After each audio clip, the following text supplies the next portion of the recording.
Eto, mainit na balita. SBP, pinalitan na ang program director ng 3x3 team matapos ang disappointing loss sa SEA Games last year. Sino kaya ang pumalit kay Coach Ronnie Magsanok? Samantala, possible Final 12 ng Gilas kontra sa Tall Blacks at Australia. Sino-sino kaya ang mga kukunin ni Coach Tim Cone? Tara, pag-usapan natin ang mainit na balitang yan. Pero bago yan, like and subscribe lang mga kabady para sa latest basketball news and highlights. Sa mga gusto pala manood ng laban ng Gilas sa FIBA World Cup qualifiers nang walang delay at free for life, magbibigay po kami ng free live streaming link.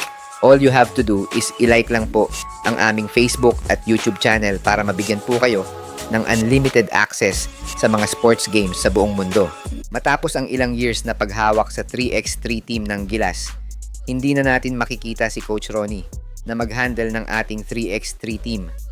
Yan ay matapos gumawa ng hakbang ang SBP sa disappointing run ng ating 3x3 team nang umuwi silang walang nakuhang medalya sa katatapos lang na SEA Games last December.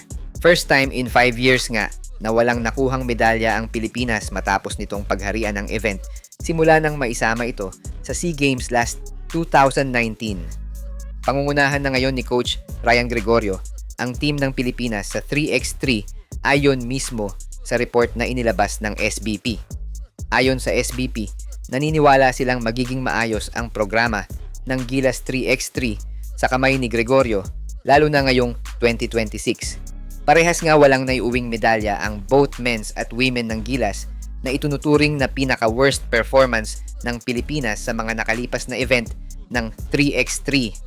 Ayon pa kay SBP Director Miss Erica D, back to drawing board nga daw ang programa pero umaasa sila na magiging maayos ang sistema ngayon ng Gilas under Coach Ryan Gregorio at umaasa silang makakabawi ang Pilipinas sa mga pagkakatalo nito last year. Sisimulan ng Team Pilipinas ang kampanya nito matapos mailatag ng FIBA ang mga event nito for 2026, kabilang ang FIBA 3x3 Asia Cup na gaganapin sa Singapore, kasama ang FIBA 3x3 Asia Qualifiers sa April at ang season debut ng FIBA 3x3 World Tour Opener sa Japan. Makikita din natin ang Team Pilipinas sa Season 4 ng Manila Hustle event ngayong February, kung saan mga bigating teams sa buong mundo ang maglalaro. Inaasahan naman ng marami na makakapaglaro na si Malik Diouf sa mga event na yan matapos ang naging hearing nito last November sa pagiging naturalized player nga niya sa Pilipinas.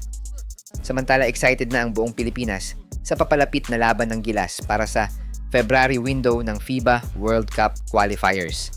Kanya-kanya nang ang labas ng possible lineup ang mga fans kung sino-sino kaya ang mga ipapasok ni CTC sa kanyang Final 12 sa February. Mula kasi sa 18 players na nasa pool, nasa 17 players na lang ang pagpipilian ni CTC matapos mag-retire ni Japeth Aguilar last year sa national team. Kabilang sa mga inaasahan ng fans na magkakaroon ng appearance sa laban nila sa Tall Blacks at Boomers ay sina QMB, AJ Edu, Junmar Fajardo at ang nagbabalik national team na si Kai Soto. Target nga ng Gilas na ilubog palalo ang Tall Blacks sa ilalim ng standing sa Group A matapos ang dalawang sunod na talo nila sa Boomers na nagpasiklab naman sa magiging bakbakan nila sa Gilas dahil marami nga ang nagsasabi na gaganti sa Gilas ang Tall Blacks dahil sino nga ba naman ang gustong mapunta sa bottom ng standings ngayong critical na ang bawat laban ng mga bansa para sa second window ng FIBA World Cup qualifiers. Marami naman ang nagsasabi na dapat nang ipasok si Juan Gomez Del Llano kapalit ang isa sa mga backcourt players ni CTC. Pero sa itinatakbo ng sistema ni Coach Tim, mukhang malabo pa nating makita si Juan Gomez sa Final 12 ni CTC, lalo na at kaka-activate lang ni RJ Abarrientos as playmaker sa Gilas at maganda ang ipinakita ni na Thompson, Newsome at CJ Perez sa laban nila sa Guam. With addition ni QMB, inaasahan na isa siya sa mga magiging key pieces ng Gilas with returning Kai Soto na lalong nagpalakas sa roster ni Coach Tim sa laban nila sa February window. Sa nagtatanong naman kung kailan ang laban nila, magaganap ang game ng Gilas kontra sa Tall Blacks sa February 26 at sa March 1 naman ang laban nila sa Australia. Take note lang na 2 games ang magaganap sa March dahil sa Manila din gaganapin ang laban ng China at Chinese Taipei. Kaya naman mas magiging sulit ang pagbili nyo ng ticket sa March 1. Pero kayo nang bahala kung sino ang susuportahan nyo sa China versus Taiwan game. dahil parehas naman silang Chinese.